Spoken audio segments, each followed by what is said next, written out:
Kadeto for today's video. Dito tayo ngayon mismo sa may Gutalin. Yan. It's because na nag-celebrate yung Gutalin Church One Way International Outreach ng first Thanksgiving Day. Ayan.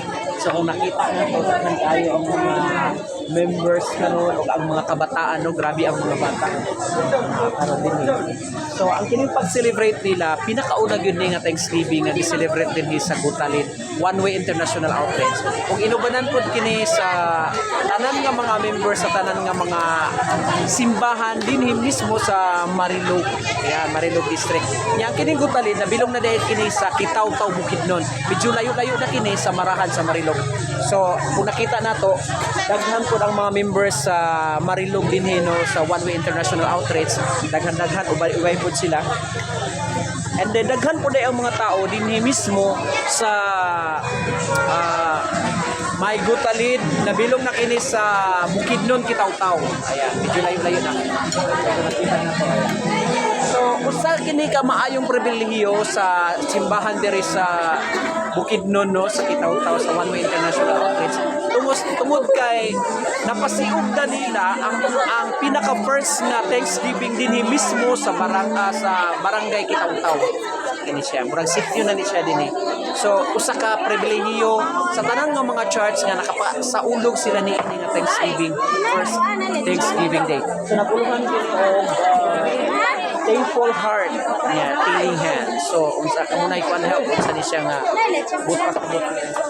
Basta ang importante paghatag no sa isip usa ka kuano kining Kristohanon no sa pagtuna to sa atong buhi nga Dios nga aduna gyud mga paghatag. So paghatag usa kini ka maayo para sa atong buhi nga Dios nga dili gyud nato undangon ang paghatag og mga panalangin nga anaa nga niabot sa atoa karon. Kung unsa man ang mga panalangin nga niabot sa atoa, just give back to sa atong buhi nga Dios kay para perminti gyud ang blessings nga moabot sa atong kinabuhi. Wala kini undang tungod kay ug ang importante po niini nga ang pagtuog pagsalig nato sa atong buhi nga Dios more than 100% para lang ang Ginoo maayo kanunay sa atong kinabuhi. Bisag asa man ta paingon, bisag asa ta moadto, ang blessings kanunay mag-aabot gyud sa atong kinabuhi. Tama ba? So blessings message nimo sa mga katawhan. Happy Thanksgiving, Gutalin Church.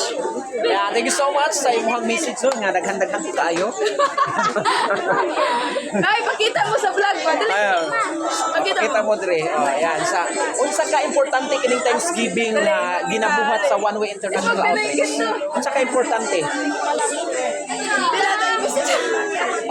Mo bisita man siya. Pakita sa vlog.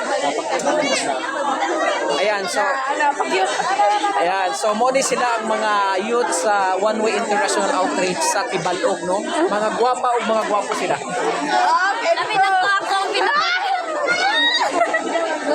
Ayan, thank you so much.